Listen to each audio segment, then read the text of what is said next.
All right, the video before this, we did a basic setup of the 1266 when you first take it out of the package. If you missed that, then you might want to step back to that one first before you go to this. This is a little more advanced settings and more adjustment ranges. I would suggest you might want to play with the headphone for a good few days or so, maybe before you get to this level. But by all means, watch it, and it'll give you a good direction to go in, and then you might want to reinvestigate this one again after you have the headphone for a few weeks and you get accustomed to its acoustics. But anyway, we've got the 1266 here hooked up to the superconductor HP cables, running into the Formula S by 11 audio, and we got music playing into it. It's off to the side. So we're going to go through some tracks and basically do some, show you how to move this about. By now you should have it so that there's basically a gap, a slight gap where the ear pads are just touching your head. They should be loose. If I wiggle my head, you'll see they'll move a little bit, but it's just touching where they're not going to want to fall off or anything. So that's pretty much where you want it to be. You don't need a seal. And so they're already set up for me the way I like them right now.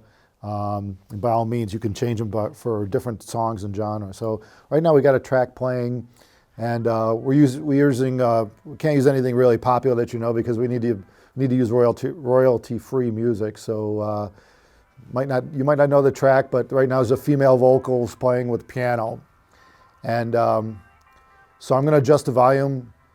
I'm going to adjust the volume for the track first on the amplifier to where it feels comfortable and I like it. I'm adjusting it so I can hear the vocals the way I like them.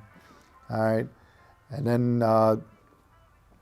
so now I'm going to move the headphone about. So I'm going to hold it with my fingers and keep my palms of my hand away from the headphone a bit. Because if you close it in, it changes. You can try it. It'll change the sound of, you're hearing reflections off the palms of your hand and basically making a closed back headphone out of it. So I hold it like this so I don't affect the sound too much.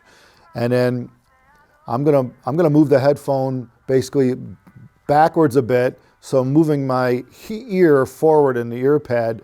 And what I'm looking for is kind of a centered acoustic, the way I like it. The vocals will always be in the middle no matter what I do here, but what I'm trying to do is adjust a little bit by moving it forward, backward, up and down. I can adjust how forward or back the piano is relative to her vocals and kind of set up the stage the way I like it. Let's say she has a particularly nice voice, and I'm going to turn the volume down a little bit because now where I moved it, it actually got a little louder. So I'm moving it. I like her voice a lot, and she's got a nice, soft, sweet voice. And I'm going to move the headphone back, which places my ears more forward relative on the inside. And again, it's kind of like moving speakers in a room, where you're changing the acoustic center, the acoustics, the way the speakers interact with the room. Here, I'm changing the way the acoustics, where in the ear pads your ears are picking up the acoustic within a particular spot. So I'll just, for the hell of it, try moving it forward. And now her vocals get deeper and a bit more shallow. And I don't like it as much. I want to hear more of her. The middle sounds like you'd think it would sound. She's kind of there. It's in the middle. Everything's kind of even. And again, if I wanted to key in on a piano, say, for instance, I may actually pull it down a little bit and forward and put my ears up in this corner. And then you'll find that the piano comes up a little bit and the vocals are still forward and there too. So again, there's in-betweens. Don't be afraid to experiment. Okay, so we just changed tracks, so now I've got some male vocals. And I'm going to turn the volume up a little bit for him. I like the depth of his voice. So if I move it more, my ears more forward within the pads, he comes a bit more intimate with me, a little bit forward and closer. It's a little too much for me. I'm going to move it back a little bit. I'm going to try moving it up. There we go. There's some harmony in there, which I'm trying to break down too. So I'm trying to find a position where I can more differentiate between more than one voice, which is about there. So my ears right now are just slightly down from center and in the middle. And again, while I'm grabbing this, I'm kind of toeing in and out for adjustment of comfort. You could do a hard toe in or toe out to change more acoustics, but it's going to be uncomfortable over time, so it's probably not a good idea to do that unless you want to temporarily listen for something. It's a cool track. Could listen to the whole thing, but we don't have that kind of time. So we're going to change tracks now, and the next track.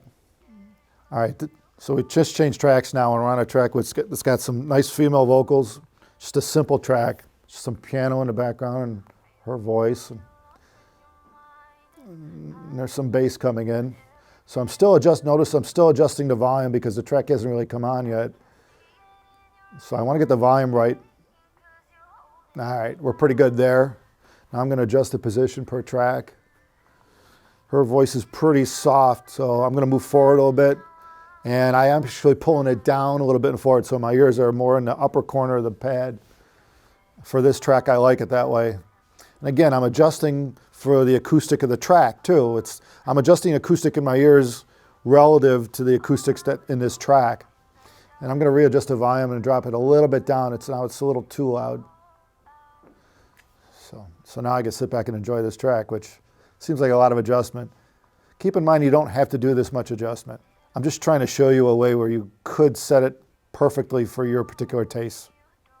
All right, so this track's more of like a indie pop acoustic, and it's simple. It's got some good female vocals in it, but you can hear the stage. And keep in mind that when you're adjusting this, you're not only paying attention to, say, a vocalist, but you want to really try to create the soundstage in front of you as if it sounds like they're in your room with you. And some tracks are going to be better at doing that with others. Some tracks just don't have the spatial information, or the system just isn't up to giving you as much as you'd like. So usually a combination of the two. But when you start to hone in and get this right and get dial in the system for these headphones, you can pull out all kinds of acoustic information from the track. And so now I adjusted this for this track, and again, if you're more into having things more forward in front of you, like a pair of speakers, you can toe the headphone back, all right? And you can also adjust the bevel here relative to that if you want to wear it this way. So like right now with it towed all the way forward, so the music's coming more at me, I'll pull the headphone forward too to get more space. So now the stage is coming at me more. It's more out there in front of me. All right, but these pads are kind of grabbing my cheek a little bit here, which you might not be able to avoid. But what you can do is you can spread the width of the headphone out a little bit to compensate for that. So now I've got a full toe forward. I got everything coming at me more in front of me, and these pads aren't bothering me at all. And I'll even rotate it a little bit like this. You have the option of removing the headphone from your head, of course, and rotating the pads, but normally you can just rotate the whole headphone on your head and you're good to go without having to change the pad position. So I'm at I might really toe this in. If you look at this, I'm at this much toe in on the headphone, and it's pretty cool because everything's really front and forward coming at me. Right? The same holds true if you don't like that much. If you don't like to listen that way, if you're more accustomed to headphones, I think, you're accustomed to hearing things from the sides with spatial information all around, then normally you want to keep it more of an even position. But for some tracks, it might be cool to pull it forward. You can also pull it back too. Some people enjoy that too, depending on the track. So I'm towing it back, which you see I'm probably about 10 degrees back, and I'm wearing it this way, so it's more open in the front. It seems pretty comfortable this way. And again, I'm going to pull them out a little bit for width too. So, and normally once you get used to these headphones and you have them for a while, like one of the things you notice to do is normally like I'll have it in a rested position like this, right? I'll come into the room, the amp's warmed up, music's playing, I'll put it on my head, you give it a wiggle like this, and you're pretty much good to go. And you'll get used to it if you have this for a long time. Like, normally I could be sitting here playing a track, and I'll just put my head back a bit, and it's moving the acoustic center forward into the ear pad, and same with the tip of my head back, so I don't even need to touch the headphone. Once you get used to using the headphone like this after weeks or months, it's really just slapping on your head and hit and go. All right, so now we're playing electronic music, and obviously got some beats going here. We're going to turn it back a bit. And what we can do here, the cool thing about the 1266 is when you adjust the width, or this, should I say the space or the gap, you're changing the damping of the driver. Think about the driver and the way it moves, all right? It's designed to sit here in free air and have a free motion or travel in response to a bass note. When you put it against your head or put it on your head, that motion of the driver is impeded. Your head actually offers resistance to the motion. It dampens the driver, keeps it from moving too far. The more you tighten it, the closer you get clamping-wise, the tighter it'll bass to get, the more flat the bass response will be. And for some music, that's great. Pulling it out further creating more of a gap here or in the back, giving that driver a little more freedom to move. Basically puts a slight hump around 30 to 50 hertz. It rolls off faster in a real sub-bass range, which for most music doesn't really matter, but it gives it more of a more fuller sound to the bottom end. So somewhere in between lies what you want, and again, you could adjust it on a per track basis. And again, it depends on your taste. We should also cover something else with bass too, and when it comes to bass frequencies, is the headphone comes at a 90-degree angle. Both sides. So basically both sides are completely vertical and this is horizontal. Some people have very large heads, and even full out, all the way out, which is about a 3/4 of an inch difference between full in and full out. For some people, their heads are just, it's still clamping too hard and they want to get more space. They want to make that bottom end come out more.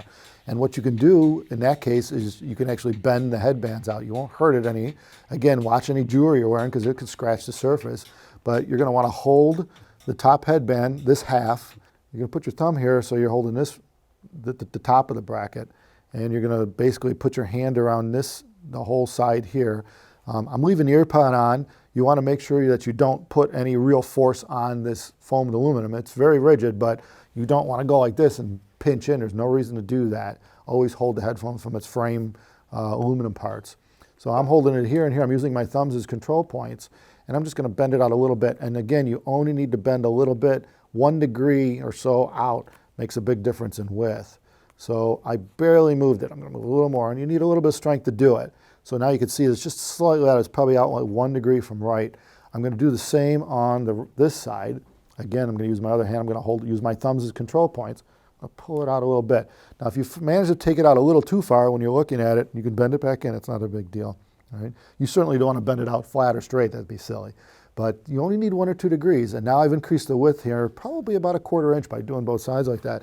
And now you could see on my head, not only is the headband more taut because I pulled it out higher, so now it's sitting higher on my head, but I've got all kinds of room, freedom of motion here, which for my head, it's just too large. But for some music, it's kind of cool because now the bass is really developed and really full.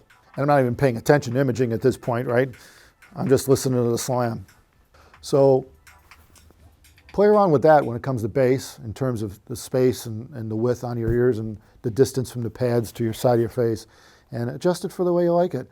And again, it's kind of cool to be able to do that because you're adjusting it for the amplifier too. If you have a really potent or large amplifier with a really low output impedance, it tends to control the drivers better, which is also part of damping. So the amp can provide damping for the drivers as well as the spacing to your head. So, or the opposite's true on a smaller amp or a weaker amp. There's not as much damping, which means it can't control the driver as well. And so bringing the earphones closer to your head adds damping so that it adjusts for the bass. But just do it to taste. So after this, if you have any other questions or it just isn't getting the way you want it, or even if it's just awesome, send us an email and let us know how it's going. Thanks for watching our videos. Any comments or questions you can leave at the comment section at the bottom. And please subscribe. Thank you.